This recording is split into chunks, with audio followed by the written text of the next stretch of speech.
Lisa, and today I am interviewing Jez. Hello Jez. Hi there. Thank you for coming on the show. Today we're going to talk to Jez about a time in his life where mental health had a big impact on him, and we're going to see how he overcome that, which obviously, you know, we would like to help others. Tune in and listen to the interview. So Jez, the time in your life, you know, when you feel that mental health has an impact, was there any trigger to what happened?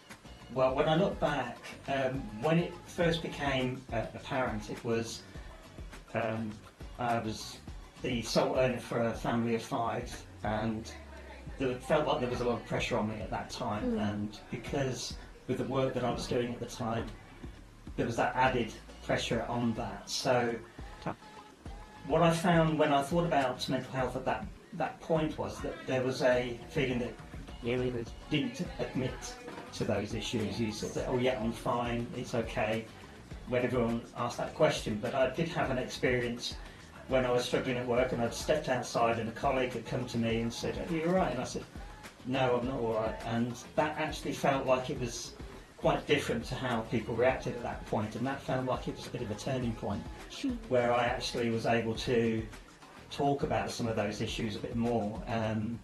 So, you know, that was the first start for me. Yeah. But I did go and seek some help medically, and I was prescribed for some antidepressants, and I was able to move on, and it was actually taking that action at that point that actually moved me forward at that time. Because it is very hard, isn't it, to actually admit that you aren't fine, you know, and yes. I get that quite often. People say, I'm fine, yeah, I'm okay. They just don't want, it's almost like some people feel embarrassed to say that they have any mental health issues, or they're not coping, you know, day to day. But, you know, it's good to open up, isn't it? Did you Yes. feel like something had lifted from you? Yeah, that's definitely true. It felt like there was a lift at that point because I'd broken the cycle, because it was all bottled up at that point. I'm not saying that it was a smooth road from there on, and in anyone's life there's going to be peaks and troughs.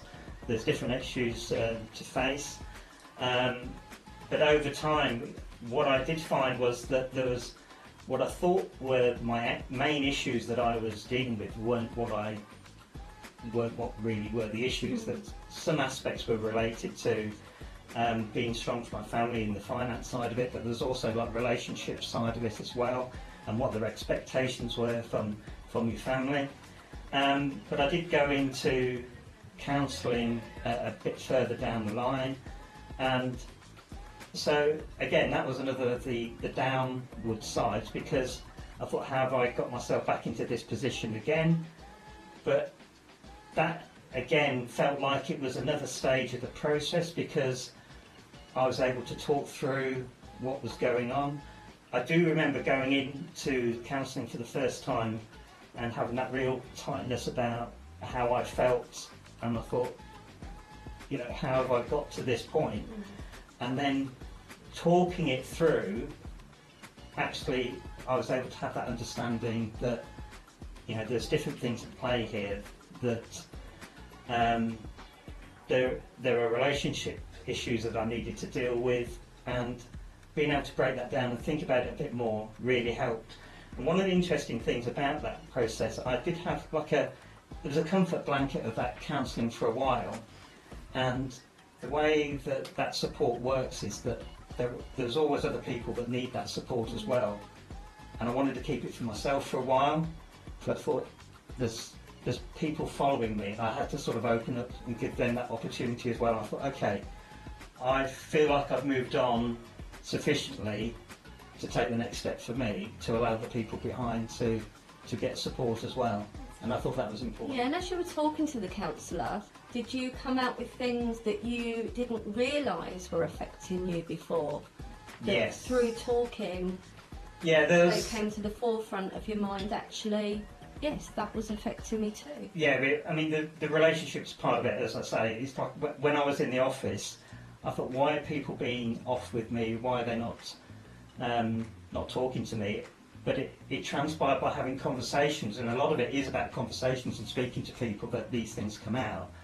That No, but I was backing off because of the way that you were being with me, and it was things started to make more sense when it was like that, and it allowed me to start to work on those aspects of my life, so that okay, I can now see where that was an issue. I can start to work on those to actually build those relationships up again. Okay, I'm not exactly where I want to be yet, and that yet is an important thing, because that means that you're looking forward rather than facing everything that's gone on previously as being a negative side. You can sort of look forward and try and think, this is where I am now, but this is where I want to go. And it's good that you sought that help. I mean, not everybody feels okay to go and, you know, seek help or actually talk to anybody. So part of this show is, you know, we want to get the awareness out there.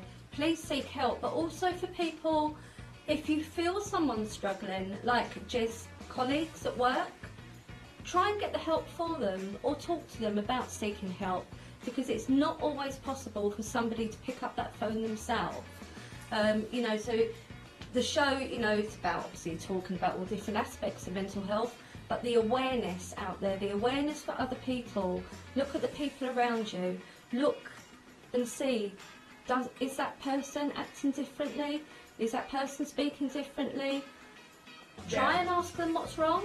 They may close up, but you may be able to get a feeling that they do need that little bit of extra help, and, you know, just support them, be there for them. Yeah, and I think one of the good things that's happening more and more in, certainly in company culture these days, is that they are bringing in wellbeing teams. The company that I work with at the moment, they do have members of staff that are given wellbeing training, and they're there to support people if they've got any issues. There are aspects of that there could still be a barrier where one still feels a bit too close, but it's being that person that's ready to listen, and it's not being judgmental. It's sort of saying, okay, just talk to me. I'll sit with you if you want to unload in whatever way you want to do.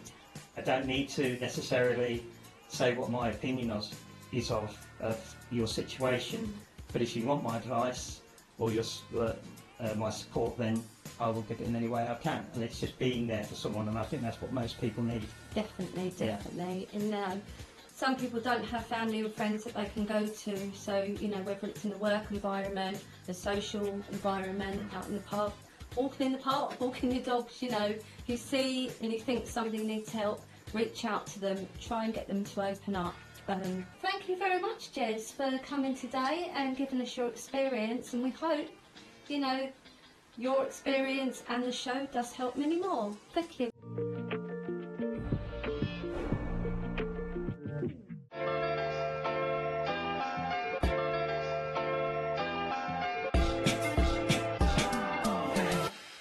Welcome to Mind Over Matter, episode 6. And today we're going to discuss with our fantastic panel on Mind Over Matter about mental health and the world of celebrity culture with Zed And Sapphire. Stevie Ritchie. Rhea Fire. Today we're going to talk about the celebrity culture and what it's done to people who have suffered from mental health. There's been a lot of lives lost from people who've starred in reality TV shows, and even the people who have hosted them. And Stevie, you'll know yourself as well.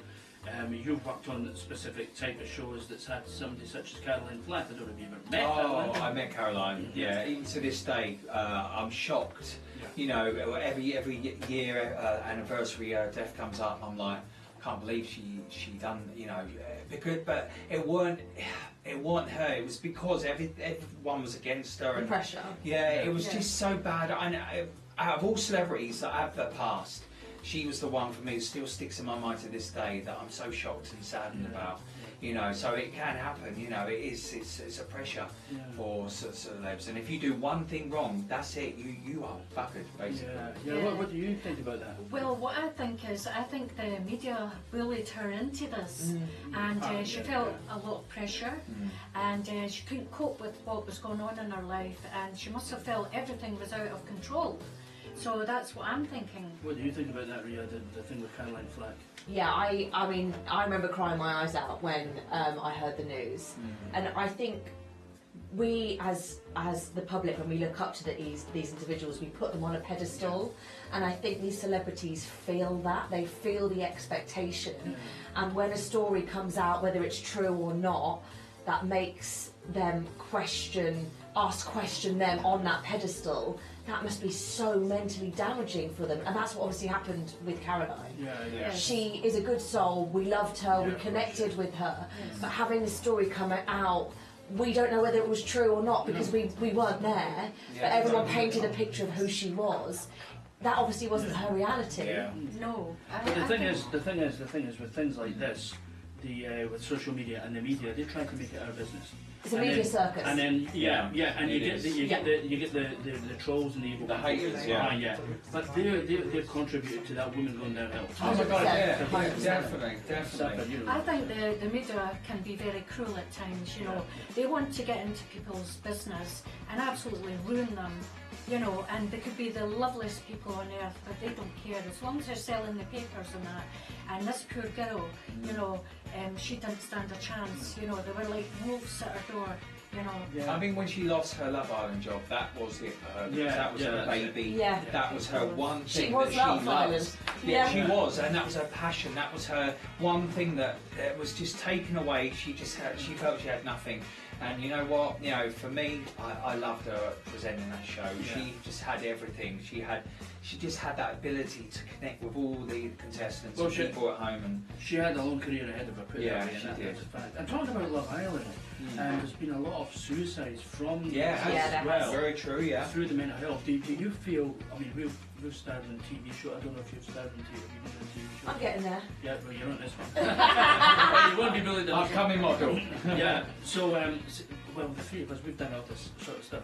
Do you feel like that you get the right sort of support when you leave the show, or do you think it's all a pile of BS and, you know, they just leave it to because these kids took their lives, you know? Yeah, I know. I mean, when I was on X Factor, I had a lot of care and, you know, looked after. But when I finished the show, it was great. I had nothing to say. I mean, there's a lot of contestants that have been on previous X Factors.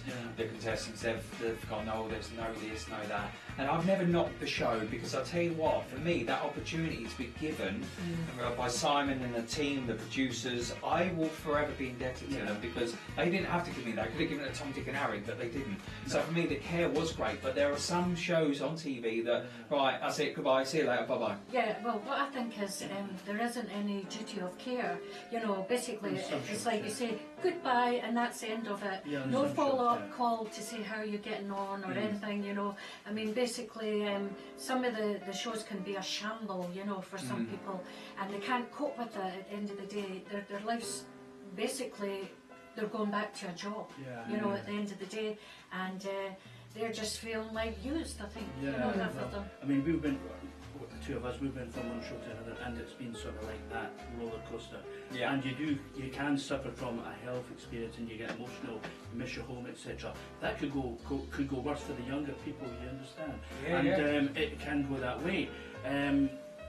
You've had experience of mental health problems yourself.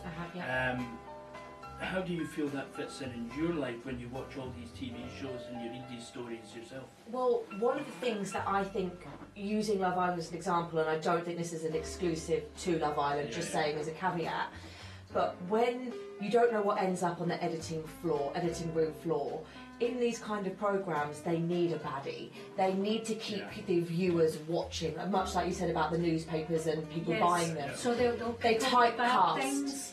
And you might be painted, because you don't have control over that, as a completely different individual to what you are. And sometimes you're set up, especially within the Love Island, I would say, set up to fill a character role. They're getting cast, didn't they? Yeah, exactly. They're building a cast. I think, and much like you said, duty of care, you can see that happening. You need a baddie, you need somebody. Those types of TV programmes need these characters to, even though they're reality TV, if you are typecast as something you're not, and you come out and public opinion is against you, that would absolutely crush you, because you know who you are as a person, but you've got Joe Public who thinks you're some kind of twisted individual or psychopath.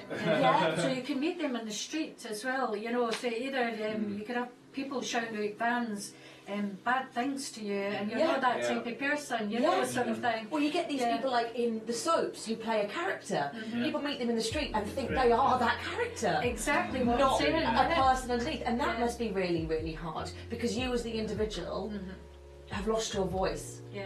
So I do feel sorry for like actors out there and people Yeah. in reality shows Yeah. because a lot of them are really good people out Yeah. there, and as you say, portrayed as Yeah. bad people. And And that's, I mean that must destroy them inside. but you see, know. that's the thing with shows like, not X Factor and all that, but the Love Island type shows have got these young kids in with the bikinis and the shorts on, and they say to them, I want you to do this, I want you to play this character. Yeah, and they have to whispering do in that. the So ear. they've got- that's the triggering the mental health Yeah. right away, because they're young. Yeah, that's You know, right. They've they're not got no that life age. skills or anything, so they're just sort of all of a sudden they've been told what to do, and they're like, Yeah. oh, God. When they come out of the show, it's like, oh, wow, okay, no, what's going on? What's going on? And So I get that. I don't get know it. how many mental health suicides there's been on Love Island. I think A lot. yeah. Quite a lot.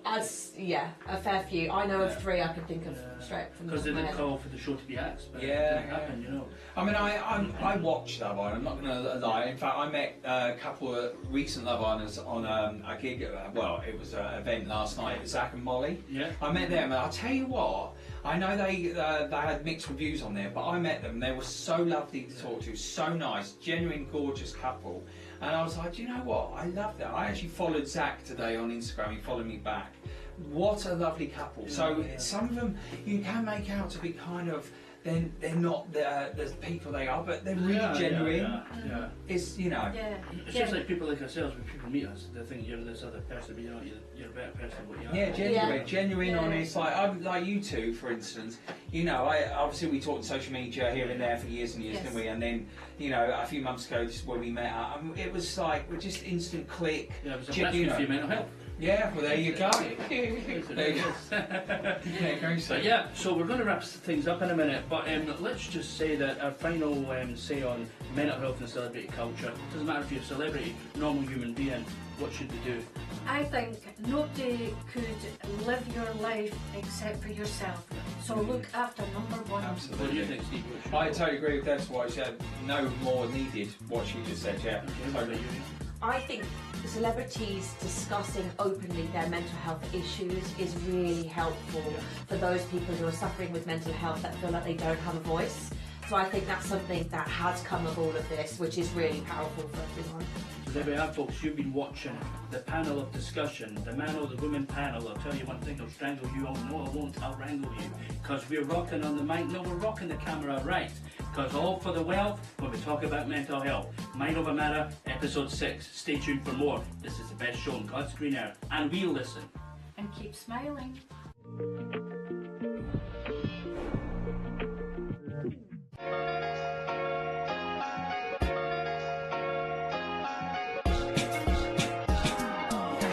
Hi, welcome.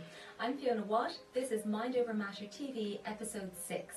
Today we are discussing mental health, and on this segment specifically mental health and motherhood. I'm joined by Laura, who is the founder of the 5am Mama, which is a loungewear brand that specialises in organic and sustainably sourced loungewear. Laura, thank you so much for joining us Thank on you the for show having me. today. So, the 5am Mama focuses on loungewear that really facilitates all of the ins and outs of the everyday life of a mum or a carer.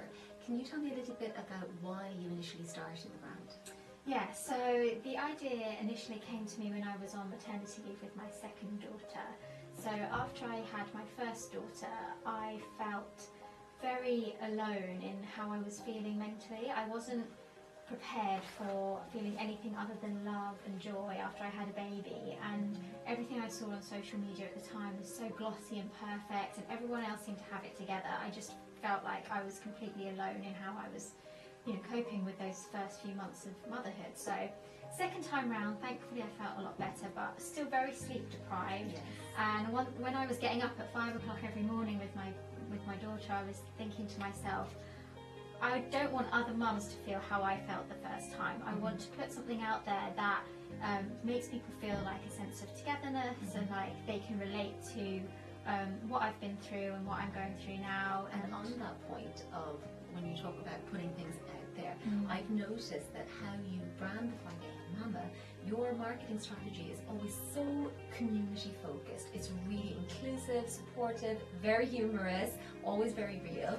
So why did you make that conscious decision to market your brand in that way? That was a huge driving force for the whole idea from the brand, to be honest, is that I wanted it to be that relatable content that mums would see and just resonate with, and it would give them a boost and make them feel like that they were going through similar things, and that they could share it with their friends and feel kind of connected to the brand in that way. So yes, it is a loungewear brand. Yes, we make really cute mum and kid matching sweatshirts and pyjamas, but there's so much more to it to that. Then there are elements of motherhood that can be very isolating. As wonderful as it is, there are 3am feeds and yeah. So I think one of the things that I really wanted to get across was that, if you are doing a 3am feed and you're wearing the pyjamas, you can look down and know that you're not the only one who's awake at that time. Yes. You're in the club, you're in the 5am club. Exactly, and there's no better feeling of when you are sleep deprived and doing a 3am feed, sending a message out on maybe your mum's WhatsApp group and getting replies immediately because everybody's going through the same thing. Exactly. You also get involved with charity work. Can you tell me a little bit about the campaign you're working on at the moment? Yes, so I am a partner of Pandas Foundation, which is very close to my heart. They are a charity that focuses on maternal mental illness, so postnatal depression and things like that, and they really support mothers, fathers and carers through that time. So I first partnered with them back in May. I created a tote bag around carrying the mother load. It was a huge success. It sold out in 24 hours. Amazing. So I'm very thankful to everyone who bought one. If you had a time machine and you could go back to calmer days, maybe when you were pregnant or even before that, when you were thinking about taking that initial leap into becoming a parent, what advice would you give yourself, or what advice do you wish you had been given at that time? Yeah, I mean, I would definitely say don't think that it can't happen to you, because before I had children I was, pretty okay. I never really had any mental health issues. I kind of got through life pretty easily.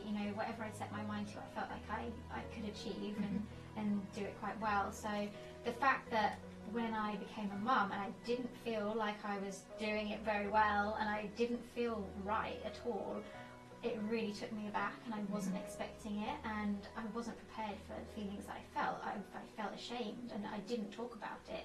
And I think a lot of mums feel like that. You feel like you're failing, you feel like you're a bad mum because you're not enjoying every minute, or you're not feeling a certain way that you thought you were meant to feel in that moment. So thank you so much for opening up in that way. Yeah. I feel really called to put into context as well. People can experience postnatal depression for a whole range of reasons, but I also know that in your specific case, you had a very, very traumatic birth, and you had a lot of physical healing to do. And hearing you speak now is so wonderful. You're being so honest and open about a sensitive subject, but I also feel like you're being quite hard on yourself, because I know what you went through, and that would affect anybody. yeah, it was a really difficult time. It was a very long labour, very difficult birth, very difficult long recovery afterwards. So yeah, all of that kind of coupled with all the change in general, just my whole life was flipped upside down, and I think it just, it completely took me off guard. I was not expecting any of that. That's what I found with my motherhood experience as well, is when people would ask me what was it like going from one child to two or two to three. For me, I've always felt the biggest impact was 0 to 1. That's when life changed. Exactly. 1 to 2, it's like, it's already chaos, come on in. 2 to 3, the more the merrier. But it's that initial change and that physical healing that has to be done, and that cocktail of hormones after giving birth as well. Yeah, and it's just so hard to prioritise yourself in your own recovery, because you have a baby to look after, and they're very demanding. They need feeding. They're up all night. It's not easy to catch up on sleep. I remember, I just wasn't prepared. I said to my husband that we did more research before we had a dog than we did before we had a baby. We just did not consider any of this, and yeah, I think that leads me really nicely into the last question I wanted to ask you is, during that whole time, well, it's ongoing, it's forever. Once you have children, you're a parent and a carer forever. But how did you find having a support network, whether that was professionals to speak to, your family and friends, work colleagues, other, parent and carer friends? How has that helped in your journey, and how does it help in your everyday, having that support network to speak to? Yeah, it's hugely important. I mean, just talking is just like therapy to anyone, whoever you talk to, and that was the point where I started to feel better, was when I admitted to my husband at first, like, I'm not feeling right, I'm not feeling myself, this is why I'm reacting to these situations in a certain way, this is what's going on in my head. And he did not understand. It's so different for fathers, I think, and a lot of the time they feel helpless in the situation, so just talking about it and bringing them into how you're feeling And is putting into really context important. what may seem like such strange or out of character behaviour, Yes. to actually explain where that's coming Exactly. You're getting annoyed with them for not unloading the dishwasher. Well, it's not really about the dishwasher. from. Yes. It's everything else that you've bottled up, and it just comes out in that moment. And has that had a positive impact on your relationship, having that communication? Yeah, with each other? definitely. And we've been through a lot over the last 6 years since we became parents, and I think we've definitely grown and become closer because we have had to go through these things. But beyond that, I've got a group of friends, and opening up to them as well. You realise other people are feeling similar ways too, and that they don't necessarily want to talk about it until you say something, and they're like, yes, you know what, I feel the same, and that really And helps. normalise having these Exactly. conversations. Yeah. So, Laura, you've been absolutely fantastic. Thank you for having me. Delighted to have you here. Thank you so much for opening up. This is Mind Over Matter.